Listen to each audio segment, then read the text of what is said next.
All right, let's discuss this further then. We are now joined via Zoom by political analyst Zakhele Ndlovu. A warm welcome to you and thank you so very much for joining us here on SABC News, sir.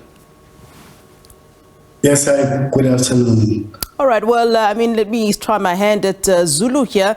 Isimo sijigile, it seems, for Zikalala and co. What do you make of his resignation? And as he said he has done it consciously and expeditiously, as I'm quoting him, of course.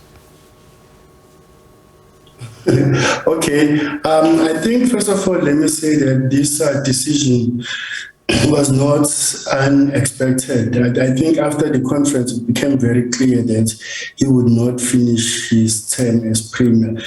So the question was, when is that going to happen? When is he going to resign as premier? Because we have seen the precedent that has been set. You will recall that when someone was defeated at the Bulwane conference, he had to resign as well.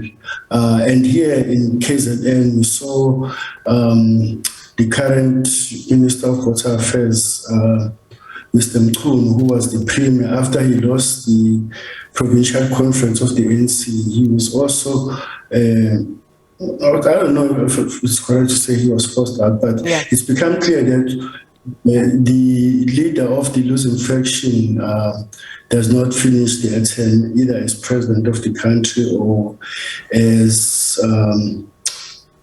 premier of a province. Is this a case where you sort of fall on your sword before you're pushed on it essentially? I mean, he didn't have to actually resign at this time, did he? Exactly, and I mean, when you look at the reasons for his resignation, they have nothing to do with the fact that he couldn't perform his job as premier. Yeah. So the timing suggests that he had to fall on his sword.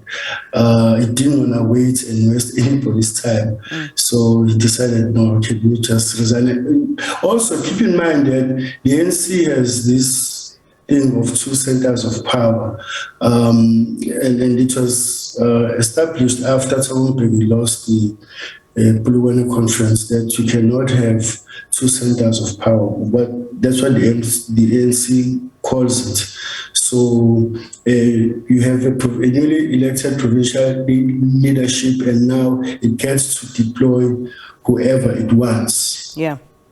I mean, what does this resignation, what does Zikalala's resignation then mean for unity and renewal of the party? We keep hearing, these long-winded speeches about, the renewal of the party, that we work together, we work as one. But then it does seem that when one faction loses, the others kind of shy away from working with that faction. That doesn't look like unity to me. So what does this then say then? I think it clearly demonstrates that the ANC has not done a good job of managing factionalism, if you will, or the opposing camps within the ANC.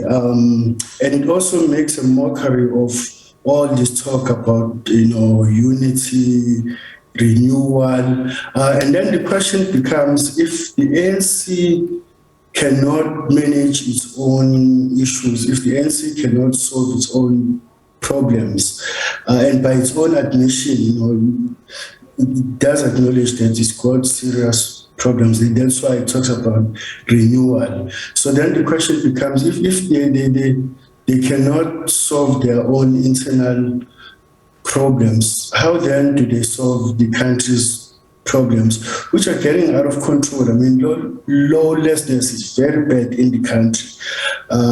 Unemployment is very high. There's poverty.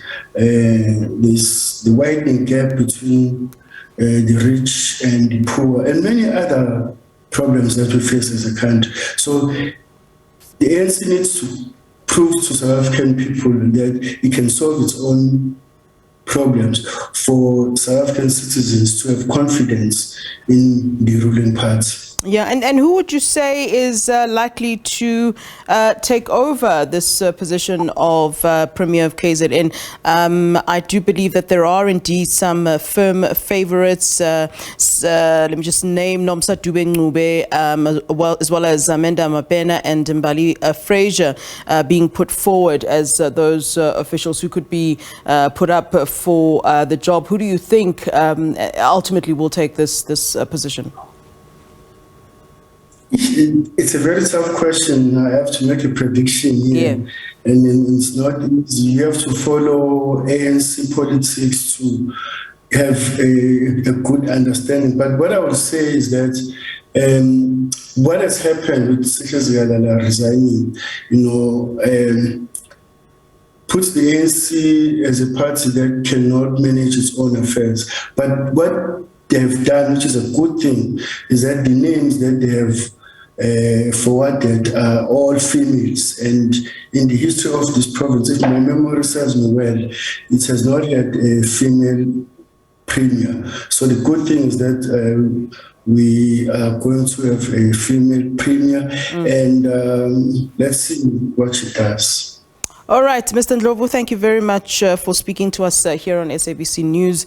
Zakhele Ndlovu is a political analyst weighing in, of course, on what's come out in the news just a short while ago. Of course, the Premier of KZN, Sihle Zikalala, taking a decision to resign as Premier of the province.